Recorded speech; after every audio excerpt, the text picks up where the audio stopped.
आज का हमारा टॉपिक है बिलीफ सिस्टम्स। ऐसा है कि बचपन से लेकर आज तक प्रेजेंट टाइम में हमारे कुछ ना कुछ सोचें, ख्यालात, बिलीफ्स बने होते हैं। ठीक है, कि जैसे हम सोचते हैं कि ऐसे खाना चाहिए, ऐसे रहना चाहिए। हम जजमेंटल होते हैं, हमारे ओपिनियंस होते हैं, राय होती है ज़िंदगी के बारे में, लोगों के बारे में, रिश्तों के बारे में। ठीक है, so program believes scientifically it has been proved कि हम जो फैमिलीज हॉस्पिटल पहुंचते हैं, हम जो इस इलनेस और डिसऑर्डर तक पहुंचते हैं, कहीं ना कहीं हमारे जो बिलीफ सिस्टम होते हैं वो फॉल्टी होते हैं तो पहुंचते हैं। मतलब बचपन से लेकर आज तक जो बातें हम मानते आए थे, जो बिलीव्स हम लेकर अपने साथ चल रहे हैं, वो हमारे काम नहीं आए, वो हमें पचे नहीं, वो हमें सूट नहीं करे, इसलिए हम यहाँ पहुँचे हैं। बिलीव्स से अगर हम समझने की कोशिश करें, बिलीव से मतलब है कि ਅਸੀਂ ਕੁਝ ਧਾਰਨਾਵਾਂ ਇਹੋ ਜਿਹੀਆਂ ਬਣਾ ਲਈਆਂ over a period of time, ਠੀਕ ਹੈ, ਕਿ ਉਹ ਇੰਨੀਆਂ ਹੁਣ ਮਜ਼ਬੂਤ ਹੋ ਗਈਆਂ ਹੋਈਆਂ ਕਿ ਸਾਨੂੰ ਹੁਣ ਉਹਨਾਂ ਬਾਰੇ ਸੋਚਣਾ ਨਹੀਂ ਪੈਂਦਾ। ਇਟਸ ਲਾਈਕ ਆਟੋਮੈਟਿਕ ਇਹ ਚੀਜ਼। ਅਸੀਂ ਇੱਕ ਚੀਜ਼ ਨੂੰ ਜੇ ਸਕੈਨ ਕਰਨਾ ਹੈ, ਉਹ ਧਾਰਨਾ ਸਾਨੂੰ ਡਰਾਈਵ ਕਰਦੀ ਹੈ ਕਿ ਅਸੀਂ ਉਹ ਉਸੀ ਉਹਦੇ ਨਾਲ ਦੇਖਾਂਗੇ, ਦੂਰਬੀਨ ਦੇ ਵਿੱਚ ਉਸੀ ਲੈਂਸ ਨਾਲ ਅਸੀਂ ਦੇਖਦੇ ਹਾਂ। ਆਪਣੇ ਬਿਲੀਫ ਸਿਸਟਮ, ਆਪਣੀ ਧਾਰਨਾਵਾਂ ਦੇ ਲੈਂਸ ਨਾਲ ਅਸੀਂ ਸਿਚੁਏਸ਼ਨ ਨੂੰ ਦੇਖਦੇ ਹਾਂ। ਸਾਡੀ ਹੈਂਡਲਿੰਗ ਵੀ ਉਸੀ ਧਾਰਨਾ ਨਾਲ ਹੁੰਦੀ ਹੈ। ਸੋ ਕੁਛ ਫਿਰ ਸਾਨੂੰ ਇੱਥੇ ਆ ਕੇ ਪਤਾ ਚੱਲਦਾ, ਜਿਵੇਂ ਮੈਮ ਕਹਿ ਰਹੇ, faulty belief system. Faulty belief system ਕਿਵੇਂ ਪਤਾ ਚੱਲੇਗਾ ਕਿ ਇਹ ਜੋ ਮੈਂ ਬਚਪਨ ਤੋਂ ਸੋਚਦੀ ਆ ਰਹੀ ਸੀ, ਜਾਂ ਮੈਂ ਵਿਦ ਕੋਰਸ ਆਫ ਟਾਈਮ ਕੁਛ ਧਾਰਨਾਵਾਂ ਅਸੀਂ ਆਪਣੀ ਫੈਮਿਲੀ ਤੋਂ ਸਿੱਖਦੇ ਹਾਂ, ਕੁਛ ਆਪਣੇ ਆਲੇ ਦੁਆਲੇ ਤੋਂ ਸਿੱਖਦੇ ਹਾਂ, ਕੁਛ ਆਪਣੇ ਰਿਸ਼ਤੇਦਾਰਾਂ, ਫਰੈਂਡਸ ਤੋਂ ਸਿੱਖਦੇ ਹਾਂ, এনवायरमेंट ਤੋਂ ਸਿੱਖਦੇ ਹਾਂ, ਕੁਛ ਆਪਣੇ ਐਕਸਪੀਰੀਐਂਸਿਸ ਤੋਂ ਸਿੱਖਦੇ ਹਾਂ। ਠੀਕ ਹੈ, ਫਿਰ ਸਾਨੂੰ ਇੱਕ ਟਾਈਮ 'ਤੇ ਆ ਕੇ ਪਤਾ ਚੱਲਦਾ ਹੈ ਕਿ ਇਹ ਜਿਹੜੀ ਧਾਰਨਾ ਮੈਂ ਇੰਨੀ ਪੱਕੀ ਬਣਾਈ ਹੋਈ ਸੀਗੀ, ਇਹ ਤਾਂ ਮੇਰੇ ਕਿਸੇ ਕੰਮ ਹੀ ਨਹੀਂ ਆਈ। ਇਹਨੇ ਤੇ ਮੈਨੂੰ ਜਕੜ ਕੇ ਰੱਖਿਆ ਹੋਇਆ ਸੀ, ਮੈਨੂੰ ਅੱਗੇ ਵਧਣ ਹੀ ਨਹੀਂ ਦਿੱਤਾ ਇਹਨੇ। आई थिंक स्पेशली जब रिश्तों की बात आती है, जैसे यूनिवर्सली इट इज़ बिलीव सास बहू का जो रिश्ता है वो अनहेल्दी ही हो सकता है। मतलब सास और बहू की कभी बन ही नहीं सकती। फिर इतने सारे हमारे फेसबुक पे, व्हाट्सएप पे जोक्स फ्लोट हो रहते हैं, बीवियाँ ऐसी ही होती हैं, पति ऐसे ही होते हैं। ठीक है, जो बच्चे हैं उनके साथ उनको सब कुछ नहीं बताना चाहिए, चीज़ें छुपा कर रखनी चाहिए। हम भी जब छोटे थे तो अगर पेरेंट्स बात करते थे, नहीं तुम बाहर चले जाओ, तुम छोटे हो। तो इसी तरह से चलते चलते इन बीमारियों को लेकर, जिनको आदतें बोलते हैं, ठीक है, इन बीमारियों को लेकर जो हमारे बिलीफ सिस्टम्स हैं, या इसी तरह से इन बीमारियों को लेकर जो बिलीफ सिस्टम है, इस बीमारी के दौरान जब ये बीमारी हमारे घर में आ जाती है, उससे पहले हमारा जो रिश्ता है, जो पेशेंट है, जो बीमार है, उसको लेकर या उसके अपने बिलीफ सिस्टम्स, ठीक है, उसके बाद जब बीमारी आ जाती है तो उसी दायरे में जो हमने चश्मा पहना है बचपन से लेकर आज तक, उसी चश्मे से हम हर चीज़ को देखते हैं। तो आज पहला जो बिलीफ सिस्टम है, मतलब वो ये होता है कि हमने सबसे पहले ये सुना होता है अपने एनवायरनमेंट से कि जिस घर च नशा आ गया उत्ते ख़त्म ही हो गया। ठीक है, कि नशे वाला घर हुण ते बर्बाद होना ही होना। ऐसे सुने नॉर्मली जो तुहाडे नाल तुहानूं ये न्यूज़ हिट कीती होएगी, ठीक है, कि तुहाडे घर दे विच नशा आ गया, सब तो पहला ख्याल की आंदा है कि हुण सब उजड़ गया, हुण नहीं ठीक हो सकता। आंदा है कि नहीं आंदा है ना? ਉਹ ਕਿਉਂ ਆਉਂਦਾ ਹੈ? ਬਿਕੋਜ਼ ਅਸੀਂ ਉਸ ਟਾਈਮ ਦੀ ਗੱਲ ਕਰ ਰਹੇ ਹਾਂ ਜਦੋਂ ਮੇਬੀ ਇੰਨੇ ਐਡਵਾਂਸ ਟਰੀਟਮੈਂਟਸ ਨਹੀਂ ਹੋਣਗੇ। ਠੀਕ ਹੈ, ਇੰਨਾ ਸੈਟਅਪ ਨਹੀਂ ਹੋਗਾ, ਕਾਉਂਸਲਿੰਗ ਨਹੀਂ ਹੋਏਗੀ, ਥੈਰੇਪਿਊਟਿਕਲੀ ਇਸ ਚੀਜ਼ ਨੂੰ ਹੈਂਡਲ ਕਰਨ ਵਾਸਤੇ ਨਹੀਂ ਹੋਏਗਾ, ਫੈਮਿਲੀ ਪ੍ਰੋਗਰਾਮ ਨਹੀਂ ਹੋਏਗਾ, ਟ੍ਰੇਨਿੰਗ ਪ੍ਰੋਗਰਾਮਸ ਨਹੀਂ ਹੋਣਗੇ। ਇਹ ਹੋ ਸਕਦਾ ਹੈ ਉਦੋਂ ਉਹਦਾ ਇੱਕ ਬਿਲੀਫ ਸਿਸਟਮ ਹੋਏ। ਹੁਣ ਅਸੀਂ ਚੱਲਦੇ ਟਾਈਮ ਦੇ ਨਾਲ, ਠੀਕ ਹੈ, ਜੇ ਅਸੀਂ ਆਪਣੇ ਬਿਲੀਫ ਸਿਸਟਮਸ ਨੂੰ ਚੇਂਜ ਨਹੀਂ ਕਰਾਂਗੇ, ठीक है, हुण तुसी अज लोग इत्थे बैठे हो क्योंकि तुहाडा ये बिलीफ सिस्टम चेंज हो रहा है कि ये बीमारी है तो ये एक वधिया ट्रीटमेंट दे नाल, ट्रेनिंग दे नाल, ट्रीटमेंट मैडिसिन सारी चीज़ के कॉम्बीनेशन नाल ये बीमारी ठीक हो सकती है। सो ਇਹਦਾ मतलब तुसी इत्थे आके अपने उस बिलीफ सिस्टम नूं चैलेंज कीता ਠੀਕ ਹੈ। ਹੋਰ ਲੋਕੀ ਜਿਹੜੇ ਅੱਜ ਵੀ ਇਹੀ ਸੋਚਦੇ ਹੈ ਕਿ ਨਸ਼ੇ ਦੀ ਬਿਮਾਰੀ ਜਿਹੜੀ ਹੈਗੀ ਹੈ ਉਹ ਠੀਕ ਨਹੀਂ ਹੋ ਸਕਦੀ ਜਾਂ ਇਹਦਾ ਇਲਾਜ ਨਹੀਂ ਹੈ, ਠੀਕ ਹੈ। ਸੋ ਅੱਜ ਜੇ ਤੁਸੀਂ ਇੱਥੇ ਬੈਠੇ ਹੋ, ਤੁਸੀਂ ਇਹ ਵਿਸ਼ਵਾਸ ਕਰਕੇ ਬੈਠੇ ਹੋ ਕਿ ਨਹੀਂ, ਇਹ ਉਮੀਦ ਹੈਗੀ ਹੈ, ਠੀਕ ਹੋ ਸਕਦਾ ਹੈ ਟ੍ਰੇਨਿੰਗ ਪ੍ਰੋਗਰਾਮ ਦੇ ਨਾਲ, ਠੀਕ ਹੈ।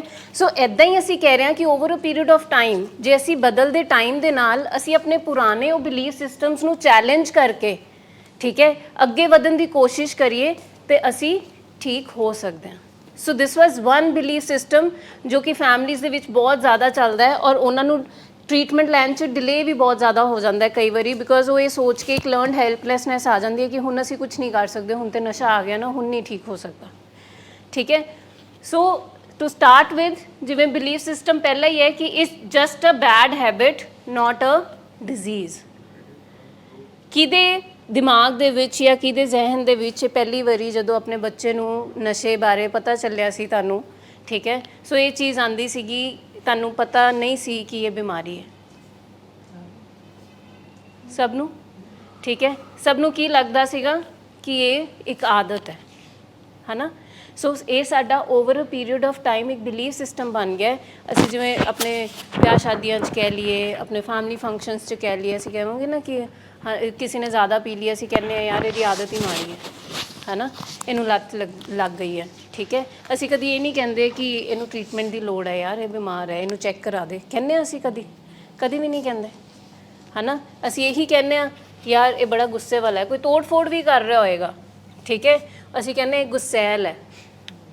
ਹੁਣ ਅੱਜ ਇੱਥੇ ਆ ਕੇ ਸਾਨੂੰ ਪਤਾ ਚੱਲ ਰਿਹਾ ਕਿ it's not a habit, it's not a behaviour, it's a disease, ਠੀਕ ਹੈ। ਇਹ ਨਾਰਮਲ ਸਕੇਲ ਦੇ ਵਿੱਚ 4 to 6 ਵਾਲਾ ਬਿਹੇਵੀਅਰ ਨਹੀਂ ਹੈ। ਅੱਜ ਸਾਨੂੰ ਇੱਥੇ ਬੈਠ ਕੇ ਪਤਾ ਚੱਲ ਰਿਹਾ ਕਿ it's a disease, it's part of the disease, ਹੈ ਨਾ। ਸੋ ਅਸੀਂ ਆਪਣੇ ਬਿਲੀਫ ਸਿਸਟਮਸ ਨੂੰ ਚੈਲੰਜ ਕਰ ਰਹੇ ਹਾਂ ਤਾਂ ਹੀ ਅਸੀਂ ਅੱਗੇ ਵਧਾਂਗੇ। ਸਾਡੇ ਪੁਰਾਣੇ ਬਿਲੀਫ ਸਿਸਟਮਸ ਨੇ ਸਾਨੂੰ, ਜਿਵੇਂ ਮੈਂ ਕਿਹਾ, ਜਕੜ ਕੇ ਰੱਖਿਆ ਹੋਇਆ ਸੀ, ਬਿਕੋਜ਼ ਅਸੀਂ ਉਹ ਧਾਰਨਾਵਾਂ ਨਾਲ ਅੰਨੇ ਚਿਪਕ ਕੇ ਬੈਠੇ ਹੋਏ ਸੀਗੇ।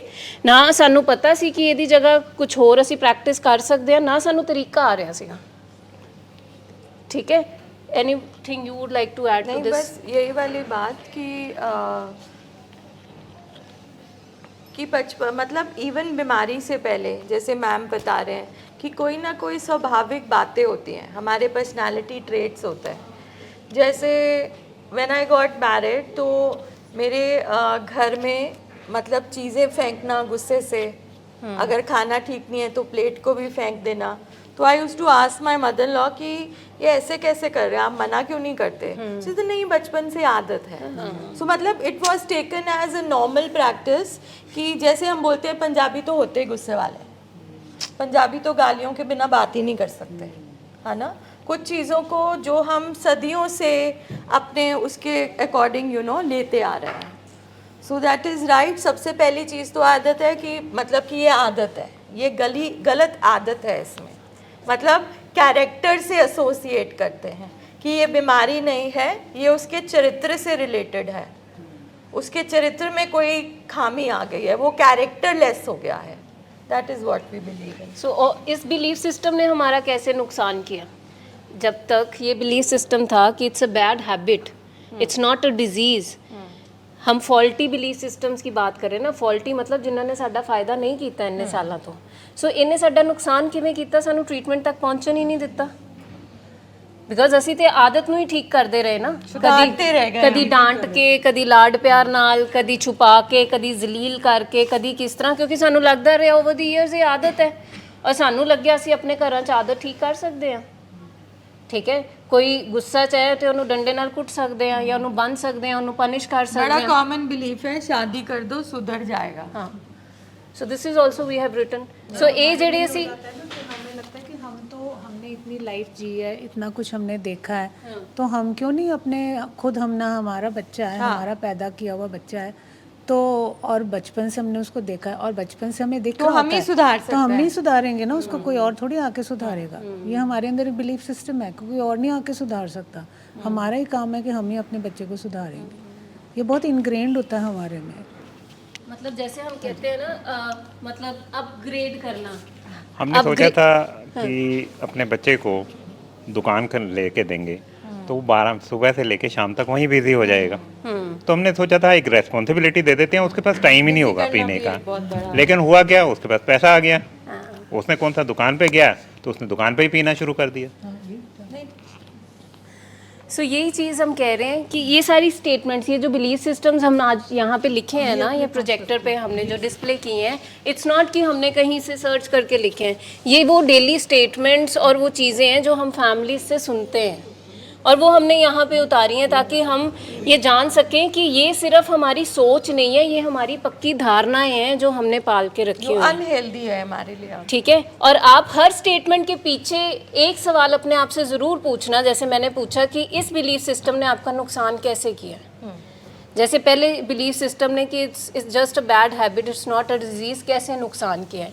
सो जैसे जैसे हम ये बिलीफ सिस्टम्स करेंगे, एक सवाल अपने आप ਨੂੰ ਜ਼ਰੂਰ ਪੁੱਛਣਾ कि किवें इस बिलीफ सिस्टम ने साडा इन्ने साल नुकसान किया है। क्योंकि जब तक हम आइडेंटिफाई नहीं करेंगे कि ये बिलीफ सिस्टम कैसे गलत है, कैसे अनहेल्दी है और क्यों हमारे काम नहीं आया, तब तक हम उसको रिप्लेस नहीं कर पाएंगे।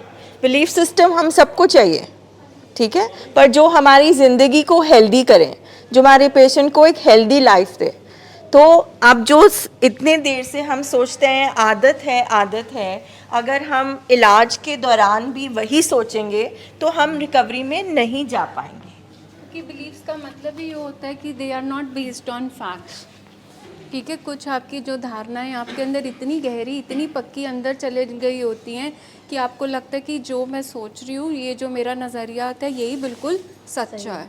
ठीक है, और ना हम उसकी इंक्वायरी करते हैं, ना हम उसके फैक्ट्स के बारे में जानते हैं। सानू लगता है कि जो असी सोचा हो या जो असी सुने हुए हैं, ठीक है, बिकॉज ये कहाँ से आ रहे हैं बिलीव्स, पास्ट के एक्सपीरियंसेस से आ रहे हैं, लोगों से आ रहे हैं, ठीक है, हमारे अपनी इन्फ्लुएंसेस से आ रहे हैं, हमारे अपनी सोच के तरीके से आ रहे हैं।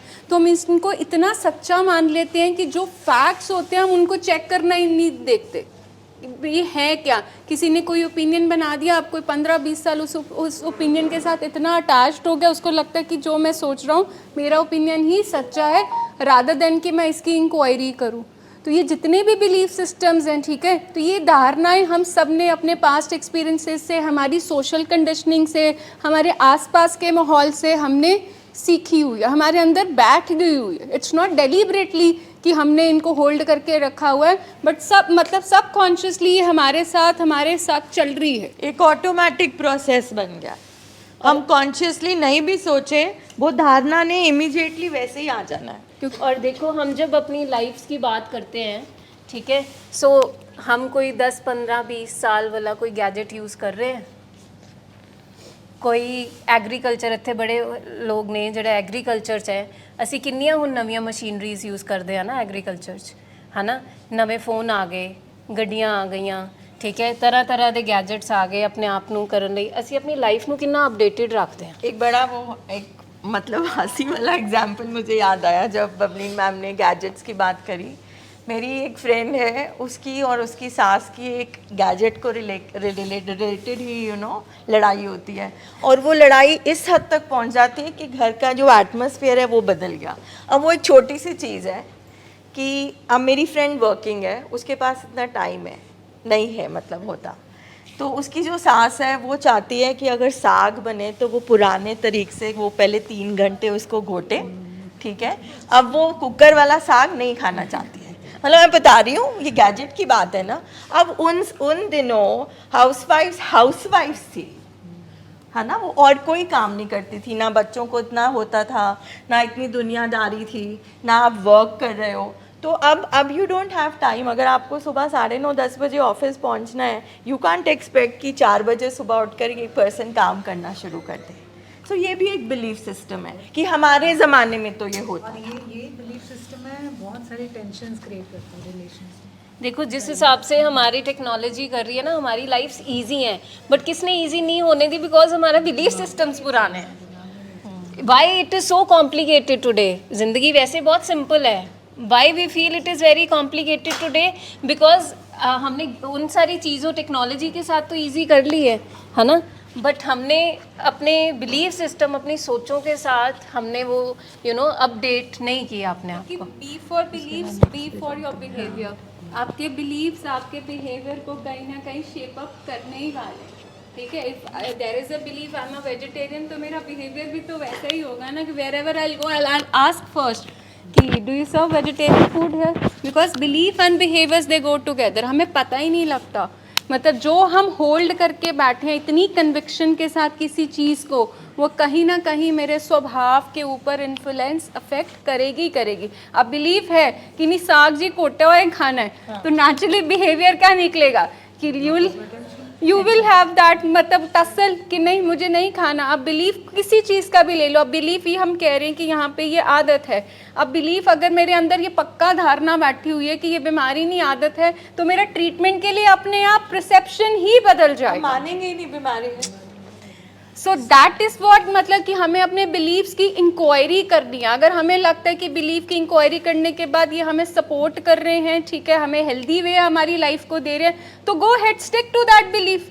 अगर आप इंक्वायरी करने के बाद आपको लगता नहीं भी फैक्ट तो कुछ और कह रहा है, जर्नलाइज व्यू कुछ और कह रहा है, साइंस कुछ और कह रही है, तो ये कॉमन सेंस में छोड़ के थोड़ा साइंस वाला व्यू ले लूँ ना, तो इसको मैं चैलेंज करूँ। अगर ये लाइफ को मेरे को पीछे लिमिट कर रही है कि मेरी लाइफ को एम्पावर कर रही है, क्योंकि आपके बिलीव्स ही आपकी लाइफ को एम्पावर करेंगे जहाँ लिमिट करेंगे, बिकॉज उनमें इतना पोटेंशियल, इतना पावर है।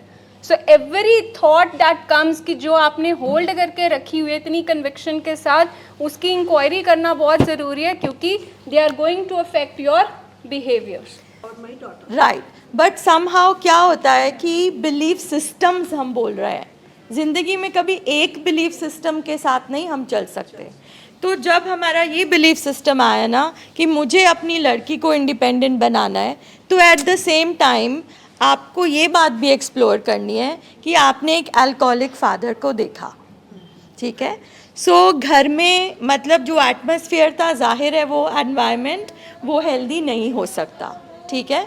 सो हमारे एक ही दिमाग है और एक ही दिमाग में बहुत सारे बिलीफ सिस्टम इकट्ठे रहते हैं।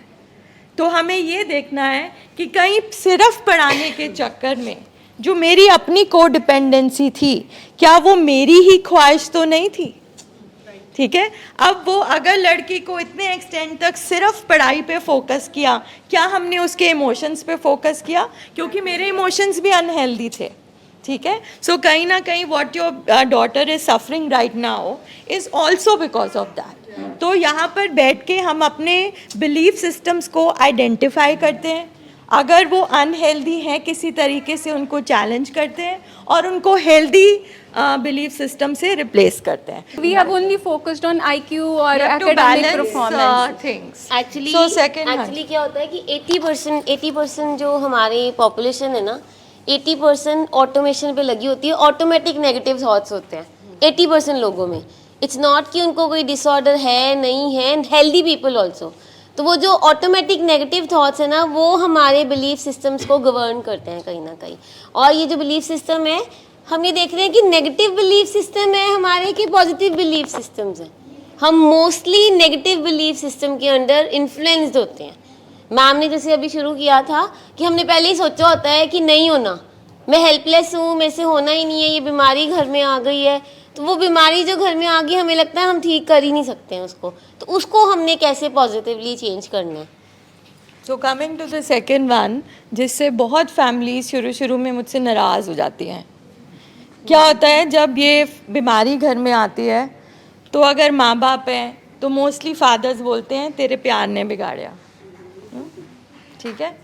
अगर सास ससुर हैं वो भी मतलब बहू को कह देते हैं, या फिर माँ कभी कभी, रेयर होता है वैसे, फादर को ब्लेम करती है कि आपके प्यार ने बिगाड़ा, वाइफ पेरेंट्स को करती है। तो और जब फैमिली सेशन में पहली बार बैठती है, मीटिंग्स में बैठती है, तो हम जब फैमिली को बोलते हैं ना आप चेंज हो, आप अपने ऊपर काम करो, तो फैमिली को फर्स्ट मैसेज ये जाता है कि मेरी ही गलती है, सारी मेरी ही गलती की वजह से, प्यार की वजह से ये बिगड़ गया और गलत संगत में चला गया। तो वो जो गिल्ट होता है ना, वो इतना स्ट्रांग हो जाता है कि वो हमें ब्लॉक कर देता है और कुछ भी और नहीं देखने देता। जबकि प्रोग्राम का कहने का सिर्फ ये मतलब है, पहली चीज़, प्यार कभी भी नहीं बिगाड़ता। लव और अटैचमेंट, ऑब्सेशन, दो अलग चीज़ें हैं। प्यार हमेशा एक हेल्दी एस्पेक्ट है, इमोशन है लाइफ का। जो अटैचमेंट है, जो को डिपेंडेंसी है, जो हम पर्सन को, अपने पेशेंट को, लव्ड वन को प्रोटेक्ट करते हैं, उसको हम पकड़ के रखना चाहते हैं, अटैचमेंट होती है, वो मतलब एक अनहेल्दी एस्पेक्ट है। सो प्रोग्राम ये कहता है कि जो हम बोलते हैं कि हमारे प्यार ने बिगाड़ा, वो गलत धारणा है, ठीक है। हमारे घर में कुछ ऐसी बातें हैं, कुछ ऐसे बिहेवियर हैं। मान लीजिए अगर हमारे घर में 3 बच्चे हैं और माँ ने तीनों को सेम खाना खिलाया, 2 का पेट ठीक रहा मगर तीसरे का पेट खराब हो गया, इसका क्या मतलब है? खाने में कुछ गड़बड़ थी या बच्चे का सिस्टम उसको एक्सेप्ट नहीं कर पाया। इसी तरह से हमारे घर का जो माहौल होता है, हमारे जो जीन्स हैं, हमारे जो पर्सनालिटी ट्रेट्स हैं, उसके अकॉर्डिंग सब पे अलग अलग असर होता है। सो जब हम बोलते हैं प्रोग्राम में कि अपने ऊपर काम करो, तो ये कहने का मतलब होता है कि कुछ हमारे बिहेवियर हमारे बच्चे की तरफ शायद ऐसे हों जो उसको पचे नहीं, जो उसको काम नहीं आए। जैसे घर में बाउंड्रीज नहीं बनाना, डिसिप्लिन नहीं करना, ओवर मतलब पैम्परिंग करते रहना, तो उसमें कुछ ना कुछ चीज़ें ऐसी हम कर चुके हैं लाइफ में, अपने घर में, जाने अनजाने, जानबूझकर कोई भी अपने बच्चे को, कोई अपने हस्बैंड को बीमार नहीं करेगा। That's very true, ma'am. I don't think so कि like anybody, any mother, any father, they feel that उनका बच्चा एडिक्शन में जाए या उनका बच्चा किसी गलत रास्ते में जाए। एवर आई थिंक मुझे लगता है कभी ये सपने में भी नहीं कोई सोचता। बट सिमिलरली जैसे मैम कह रहे हैं कि love is really really very beautiful and a pure emotion, जो स्ट्रेंथ देता है, जो किसी को लाइफ में उसकी ग्रोथ कराता है। बट हमारा वो जो कह रहे हैं कि हमारे जो हमने बोला प्यार ने बिगाड़ दिया, नहीं, प्यार तो ग्रोथ कराता है। कॉन्ट्राडिक्ट तो यही हो गई। इसका मतलब मेरे कुछ बिहेवियर्स ने प्यार, उसकी ग्रोथ की जगह उसकी लाइफ में यू टर्न दिलाया। That means certain behaviours I need to check, क्योंकि कोई भी पेरेंट जानबूझ के आई थिंक नहीं करता कि अगर उसने फैसला भी कुछ किया होगा तो वो कहीं ना कहीं उसका बिहेवियर कोई वीक, उसके पीछे उसकी कोडिपेंडेंसी जहाँ अटैचमेंट है जो उसका नुकसान करा रही है। क्योंकि कई बार क्या होता है, हम यहाँ पे देखते हैं कि बेटे ने फादर के साथ ही ये अल्कोहल पीनी घर में शुरू करी। होता है ना बड़ी सारी फैमिलीज़ में कि उनके साथ ही पैक लगाना शुरू किया और फादर ने खुद ही हल्लाशेरी दी, just because he wanted to be friendly, just because he wanted कि मेरे बच्चे का मेरे साथ कनेक्शन इतना अच्छा हो कि कल को ये यारों दोस्तों के साथ बाहर जाके ना पिए। ठीक है, this is how all it started. क्या था इंटेंशन, क्या थी? लव। ठीक है, बट कल को क्या होता है, फादर वहीं 2 पैक पे ही रहता है, बच्चा एडिक्शन में चला जाता है। ऐसे होता है। एंड हमने कितनी फैमिलीज ऐसी देखी हैं जहाँ पे आज के दिन में हमारे पास फादर्स भी हैं, they are like limited to 2 to 3 packs जो वो लेते हैं, बट उनका बच्चा जो है वो अल्कोहलिज्म में चला गया। और फिर बच्चा कहता है मैं कैसे छोड़ूं? हाँ। आप इनकी छुड़वाओ पहले, ये बहुत इंपॉर्टेंट है। क्या करते हैं बच्चे? ब्लेम करते हैं।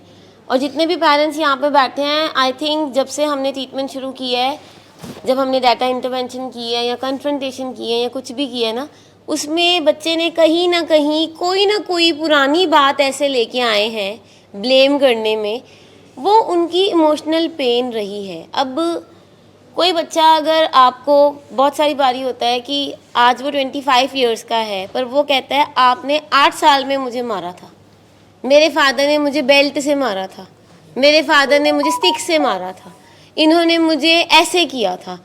अब जब वो बच्चा इतना छोटा था तब तो उसको पता ही नहीं है ना कि वर्बल अब्यूज़ या फिज़िकल अब्यूज़ क्या होता है। ऊंची आवाज़ भी एक वर्बल अब्यूज़ होती है बच्चों के लिए, पर उस टाइम पे उनका इंटेलेक्चुअल ब्रेन डेवलप नहीं हुआ होता, उनकी इमोशनल पेन होती है। लेकिन आज जब हम एडिक्शन में आ गए हैं तो उसको हम किस तरह से यूज़ कर रहे हैं? डिफेंस, अपना डिफेंस बना रहे हैं कि आज जो मैं हूँ ना, वो मैं इसलिए हूँ क्योंकि आपने उस टाइम पे मुझे मारा था, आप मेरे लिए अवेलेबल नहीं थे, आपने मुझे अच्छे कॉलेज में नहीं पढ़ाया, जब मैं प्रॉब्लम में था तब आपके पास टाइम नहीं था सुनने के लिए। तो वो क्या कर रहे हैं?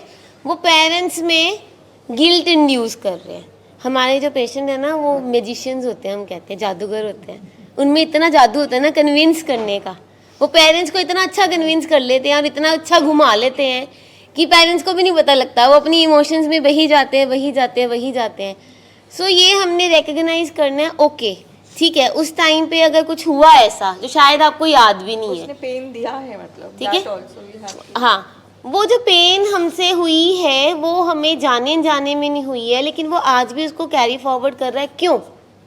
वो इसलिए नहीं कर रहा, वो इसलिए कर रहा है कहीं उसके थॉट डिस्टर्बेंसेस हैं, कहीं ना कहीं कुछ ऐसा आ गया है जिसकी वजह से वो आज ये कर रहा है। तो हमें उस पर वर्क करना है, उसका ट्रीटमेंट लेना है, ना कि हमने उनकी बातों में इमोशनल होके गिल्ट में आके हम क्या करते हैं, अगर ये कह रहा है चलो 1 ही महीना लगाना, आगे नहीं करना, फिर हमने ये ना है कि हम आगे इसका एक्सटेंड कर दें तो घर जाके ये हमारी बात सुननी बंद कर दे। क्यों?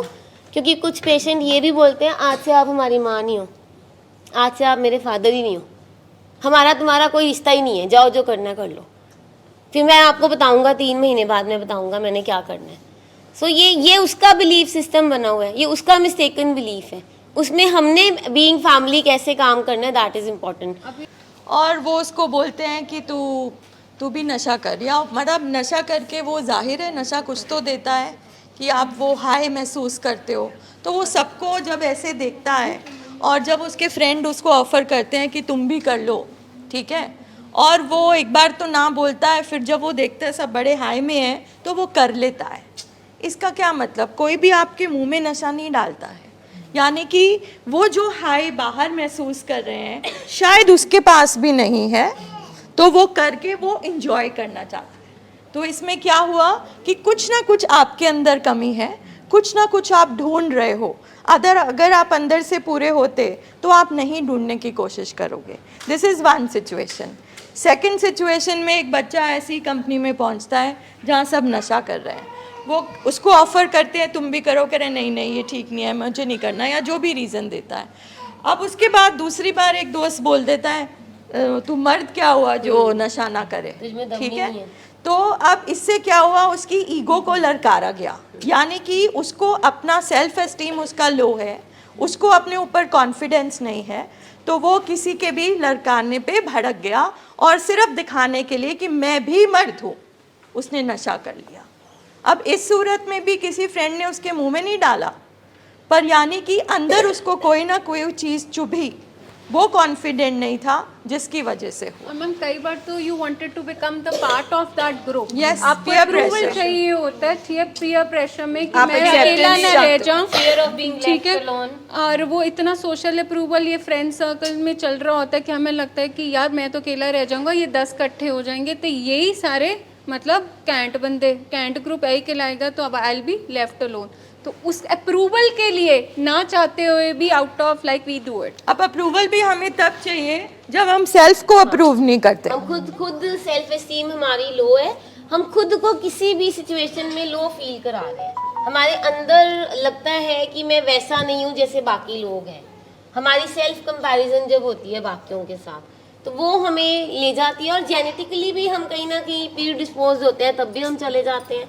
सो इट्स नॉट कि वो लड़कों ने या संगत ने बिगाड़ दिया, हमारे अंदर कुछ वीकनेस थी, कुछ कमी थी, हम फेस नहीं कर सकते थे, अपने स्ट्रेसेस को हैंडल नहीं कर सकते थे, हमें एक रिजेक्शन का डर था कि लोग हमें रिजेक्ट ना कर दें, इस वजह से हम उसमें बीच में एंटेंगल्ड हो जाते। तो हमें ये अंडरस्टैंड करनी है चीज़, ये बहुत इम्पॉर्टेंट है कि जब तक आप एडिक्शन का, बीमारी का कारण बाहर ढूंढोगे तब तक ट्रीटमेंट नहीं मिलेगा। बीमारी हमारे अंदर है, इसका मतलब ये नहीं कि हमारा पर्सन एक कैरेक्टरलेस पर्सन है या गंदा है या पागल है, उसके अंदर कोई ना कोई पेन है, कोई ना कोई कमज़ोरी है जिसकी वजह से वो अपने आप को फुलफिल्ड और कंप्लीट नहीं समझ सकता और उसको उसकी ज़रूरत है। सो बीमारी अंदर है, बीमारी बाहर नहीं है। वीज़ा नहीं लगा, कनाडा नहीं जा पाया, बीवी छोड़ के चली गई, बिजनेस फेल हो गया, ये सब एक जस्टिफिकेशन है ब्रेन को देने के लिए। प्रॉब्लम है, हाँ बीवी का जाने का पेन है, दैट मीन्स बीवी के जाने पे नहीं हुआ, पेन मैनेज करना नहीं आता पेशेंट को। तो जो जड़ है वो दर्द है कि एडिक्शन का जो रूट कॉज है, इस बीमारी का जो रूट कॉज है, चाहे वो डिप्रेशन है, चाहे वो बाइपोलर डिसऑर्डर है, किसी भी दिमागी बीमारी की जो जड़ है वो एक दर्द में है। कोई ना कोई चीज़ उस पेशेंट को दर्द महसूस करा रही है, और चाहे इसके छोटी पीछे सी चीज़ हो। responsibility। हाँ, रिस्पॉन्सिबिलिटी। इसके पीछे ये है कि ये सारा कुछ होने के बाद आज हम कहाँ पे खड़े हैं, आज हम क्या कर रहे हैं ना। आज हम अगर रिस्पॉन्सिबिलिटी नहीं ले रहे हैं, हमारी कोपिंग मैकेनिज्म, इसका मतलब हम अभी भी सीख के हैं। तो हम यहाँ पे रिस्पॉन्सिबल बनना सिखाते हैं। जो हो गया, जो पास्ट में हुआ, जितने इंसिडेंट्स मैम ने बताए हैं, लाइफ में प्रॉब्लम हुई है, कोई पेन आई है, कोई रिश्ता टूट गया है, कोई लड़की चली गई है या वाइफ चली गई है, जॉब चली गई है, वीज़ा नहीं लगा हमारा, या हम किसी पर्टिकुलर अपनी पढ़ाई में एक्सेल नहीं कर पाए, या हमने ये भी ब्लेम कर दिया कि मुझे पेरेंट्स ने उस टाइम पे मारा था, ये किया था, वो किया था, पर उसको हम लेट गो क्यों नहीं कर पा रहे? हम अपनी रिस्पॉन्सिबिलिटी क्यों नहीं ले पा रहे? क्योंकि लाइफ में तो पेन कभी ख़त्म नहीं होगा। पेन तो चलती रहेगी, आज ये है कल कोई और होएगा। तो हमें पेन मैनेज नहीं करना आता, हमें स्ट्रेस मैनेज नहीं करना आता, बट हमारा गोल है हमें रिस्पॉन्सिबिलिटी देना है। जिस दिन हम बीइंग पेरेंट्स पेशेंट को रिस्पॉन्सिबिलिटी देना शुरू हो जाएंगे तो शायद पेशेंट हमारा और कंफर्टेबल हो जाएगा। हम खुद भी कहीं ना कहीं रिस्पॉन्सिबिलिटी नहीं देते, हम सब कुछ उसके लिए कर ही जाते हैं। मैं हमेशा अपने पेशेंट्स को भी और पेरेंट्स को भी समझाती हूँ कि विद 1 सिगरेट आपका साइकोसिस कई बार दोबारा आ जाता है, आपका रिवर्स हो जाता है अगर आप 1 सिगरेट भी पीते हैं। बट हमें लगता है कि नहीं, ये तो ऐसे ही डराने के लिए करते हैं, ये मैडमों को तो काम ही है, ये हमें रोकना चाहते हैं इसलिए डराते रहते हैं। No, it's not like that. अब हम देख लें कि स्मोकिंग के साथ भी ब्रेन में क्या ही चेंजेस आएंगे। टोबैको भी हमारे ब्रेन में चेंज करता है। So we need to understand कि सिर्फ टेस्ट नहीं है खराब, फिजिकल टेस्ट, ब्रेन हमारा बहुत ज़्यादा चेंज हो चुका है, ख़राब हो चुका है। कईयों के केस में तो जब अल्कोहल अब्यूज़ इतना आता है कि डीजेनरेटिव चेंजेस आ जाती है। हमने बहुत सारे अपने अल्कोहलिक पेशेंट्स में जब हमने जनरल एमआरआई कराई है, क्योंकि सभी स्पेक्ट स्कैन नहीं करा सकते, तो जब एमआरआई कराई है तो उसमें ना 2 चीज़ें बहुत कॉमन आती है, सेरिब्रल एंड सेरिबुलार एट्रोफी। सेरिब्रल को अगर मैं सिंपली समझाऊं तो ये हमारी समझ को देखता है, हमारी याद शक्ति को देखता है, तो हमें याद भूलना शुरू हो जाता है। और सेरिबुलार का फंक्शन होता है हमारी बॉडी मूवमेंट्स। तो कईयों को चक्कर आने शुरू हो जाते हैं, चलते चलते गिरना शुरू हो जाते हैं, फिजिकल वीकनेस आ जाती है, ट्रेमर्स आने शुरू हो जाते हैं। तो विद एडिक्शन और ना साथ में उसमें आता है विद माइल्ड और डिफ्यूज एट्रोफी। एट्रोफी बेसिकली आती है जब डिमेंशिया स्टार्ट होता है। डिमेंशिया मतलब जब हमें याद भूल जाता है। तो हमारे कई बार 35 साल या 40 साल के पेशेंट्स के एमआरआईज में वो चेंज आता है जो 65 साल या 70 साल में आना होता है, जिसको हम एक नॉर्मल एजिंग बोलते हैं, नॉर्मल ओल्ड एज बोलते हैं। जैसे कहते हैं ना ओल्ड एज हो गई है, हुण ते मैं बुढ़ा हो गया, थोड़ा थोड़ा भुलन लग पे है, तो वो हमारे पेशेंट में जल्दी शुरू हो जाता है, अर्ली शुरू हो जाता है। So this is the importance of brain which we have tried to make you understand today, कि ब्रेन इतना इम्पॉर्टेंट है जिसको हमें लगता है नहीं कोई बात नहीं, तो ये ऑटोमेटिकली रिवर्स होना शुरू हो जाता है।